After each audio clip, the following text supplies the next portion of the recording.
Hello guys, Wizard here bringing you another Total War Warhammer replay with commentary. For today's battle we have the forces of High Elves, who are being led by a princess on top of her eagle, and we're going against the foul Druchi, and their leader for today is Morathi, who's looking in the distance, not too worried about High Elves, looking at some trees for some reason.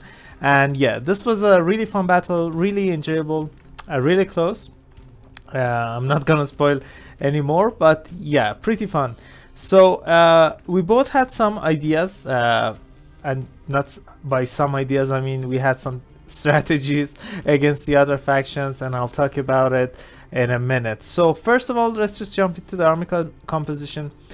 For my front line, I have 2 units of spearmen, decent unit. They have their silver shields, so they're gonna be okay if they're not fighting an anti-infantry or any mid to high tier unit. So yeah, they're gonna hold for a while the archers, the 2 archers I have, and rangers just try to flank and deal with the other infantry. And we have the swordmasters of Hoeth, really awesome looking units. I mean, I'm a Dark Elf fanboy for sure, but can't deny how awesome these guys look. Look at their helmets and yeah, their silver hills. So yeah, awesome looking units.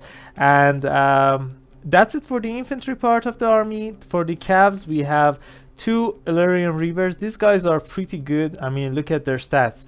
I know they have the stat because of their martial prowess, but still 32 melee attacks, 34 melee defense. They have decent weapon strength, decent charge bonus, and their range missile is decent as well. 140, 20 missile strength. So yeah, I'm happy to included them in this army. We have silver helms as well. I usually prefer Dragon Princess. I mean, who doesn't? Those guys are pretty strong. But if you low on funds, you can bring these silver helms. I have 2 of them with silver shield. For caster, I have a Mage of Life here. Let's see what she has for us. We have Dwellers Below, Earthblood, and Lifeloom. And for the princess, and why I brought her, let's see the abilities first. We have, I think, everything. We have Volley of the High Arrows.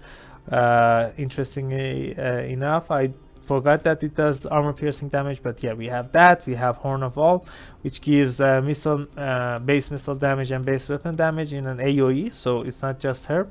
Talisman of Loic, which gives buff to her for some melee action. Foe Seeker, Loose, and yeah, that's it. So why I have her is because of Morathi. I mean, a lot of lords, you either have to overcommit to beat Morathi, or you have to have something to deal with her from range. That's why I picked Princess. She's pretty accurate with her range attacks. She's decent in melee. She's pretty fast when you don't want to fight. So overall pretty good, and she's decent against Scourgeonists as well. I forgot to talk about the star of the show, Arcane Phoenix, one of the only units that can tussle with Morathi. He's pretty tanky. He has decent melee stats, has Ember Storm, has Fiery Rebirth, so pretty great. So for my opponent, let's just slow the battle in the slow motion. We have 4 units of Dread Spears. One of them is the Regiment of Renown Helebroni. 3 Dark Shards with shields. On the right side we have a unit of Black Oak Corsairs, and I think that's it for them. The trees are hiding some of the units. We have 3 Cold War Knights, pretty strong in this matchup. They can even fight with the Dragon Princess with a bit of support. 2 Scourge Runners, pretty strong in this matchup. One of the reasons you don't want Dragon Princess here, because these guys pick off models, and that means yeah, you're not gonna be able to heal them with your spells. We have Transformation of Kadan on this Sorcerer of the Beast. And where's Morathi? Yeah, here she is, still looking at the distance, still not opting to look at this foul High Elves. We have Band of Corridon, we have Deadly Onslaught, Soul Stealer, Power of Darkness, Malkuth Mystifying Miasma, Enchanting Beauty, Greater Arcane Conduit, and Life Leeching. Pretty strong Legendary Lord. So let's see how we deal with her.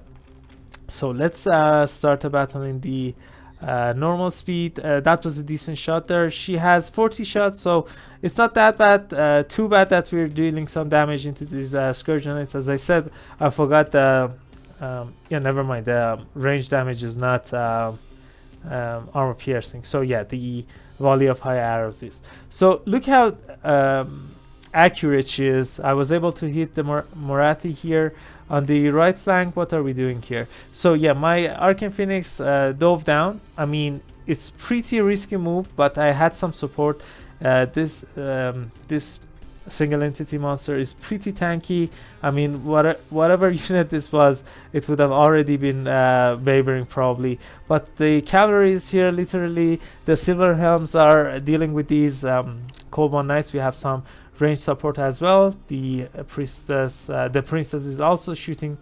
The frontline battle is in my favor, I think.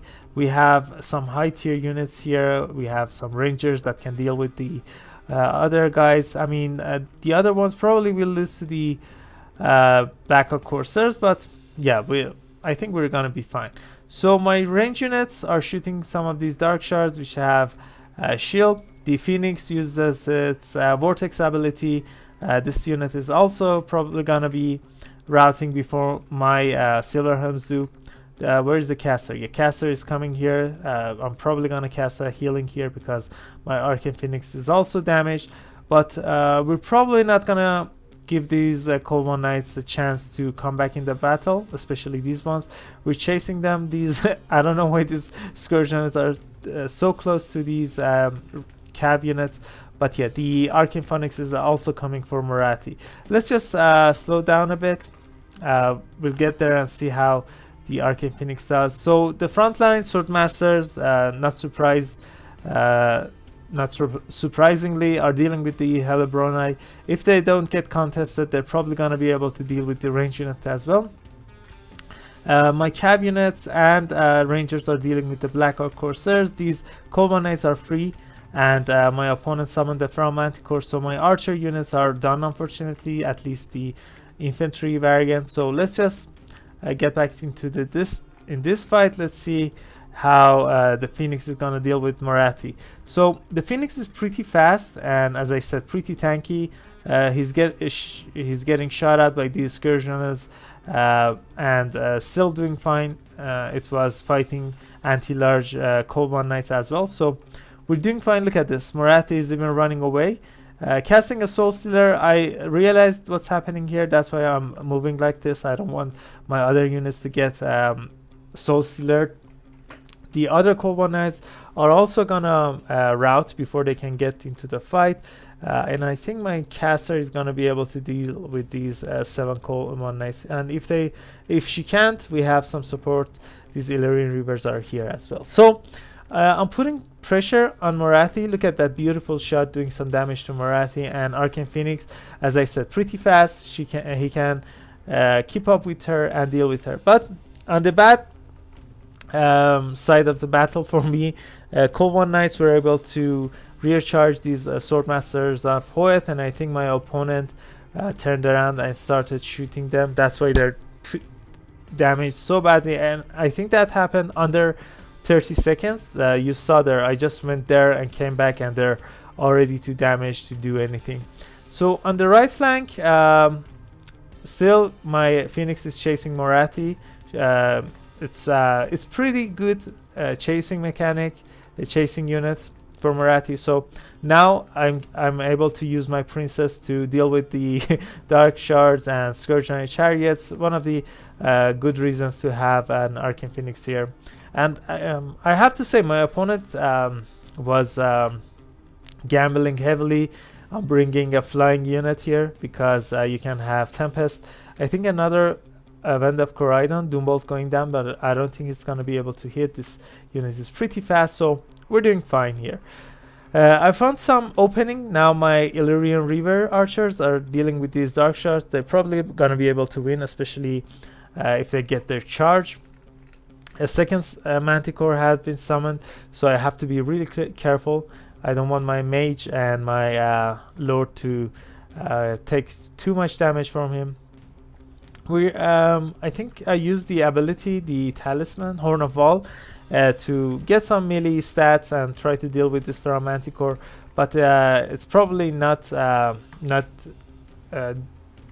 it's not a good idea, because look at this, my caster is taking so much damage. Fortunately, it's trying to go to the direction of these silver helms. Let's see the charge here, really beautiful. As soon as they charge, the Feral Manticore rampages, which is pretty nice. My caster is probably gonna come back, so that did around 400 to 500 damage, and as I said, I don't want to fight Morathi right now. She has her Deadly Onslaught pop as well, so I'm just trying to run away and trying to shoot her with my Illyrian Reavers. The other ones are also here. One of the Cold Knights is pretty damaged, so yeah, we're gonna be able to deal with them with just few volleys of shot. This unit of Dark Shards is free, and I'm pretty scared of them, so I'm not gonna send Arcane Phoenix to deal with Morathi right now. I'm dealing with the Dark Shards. And on the other side, we're dealing with the Surgeon and Chariots. Morathi sees the opportunity. I mean, even though Arcane Phoenix is pretty strong, if he gets charged by Morathi, it's not probably gonna be the best situation for it. Let's just slow down a bit. Let's see what units we have. Fortunately, we have some Rangers here. My archers, some of them are back. Other ones are too far away. Even if they come back, I don't think they're gonna be able to do much. Some healthy Rangers, 26 models, not bad. They're gonna be able to at least tussle with these Dread Spears, and they're gonna be an annoyance for these Dark Shards. The Sword Masters are also back. Fortunately for me, 60 models is not that bad. So yeah, let's just play the game on the normal speed. Let's see what's going to happen. So again, if I'm on air, I'm gonna fight Morathi. It's fine. I might even get my regen back, the rebirth ability back, so that's going to be fine. Again, as I said, I'm really scared of these Dark Shards, so I'm just gonna calm down a bit. I'm still shooting at the Morathi with Princess. Look at that accuracy. I mean, it's just too good not to bring Princess here. So again, a lot of damage done to Morathi. She used her Power of Darkness, looking for some Winds of Magic, I suppose.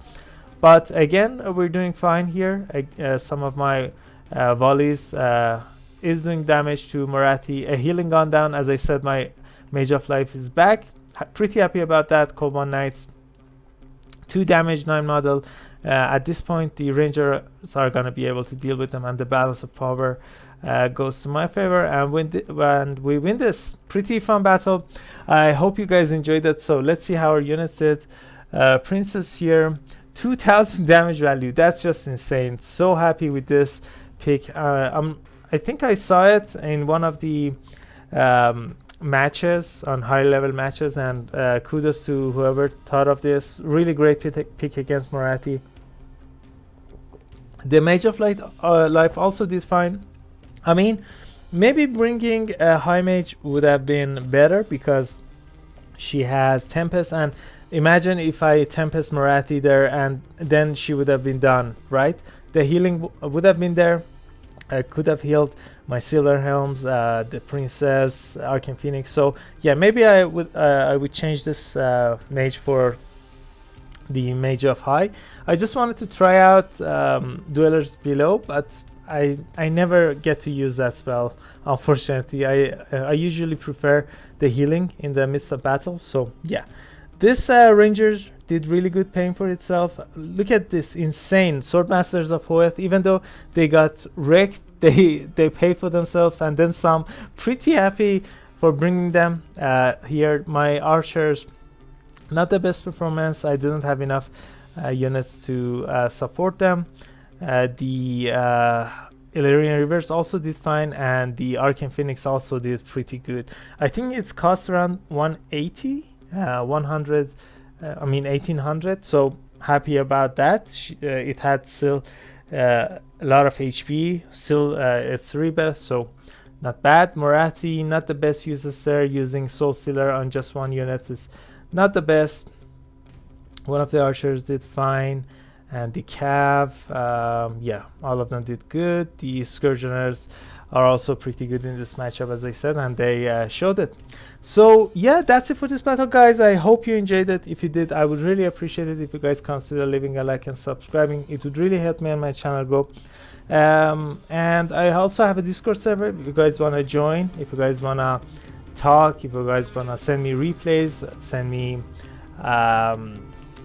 armies to try out. You can find the link in the description of this video. So that's it. Catch you all later. Bye.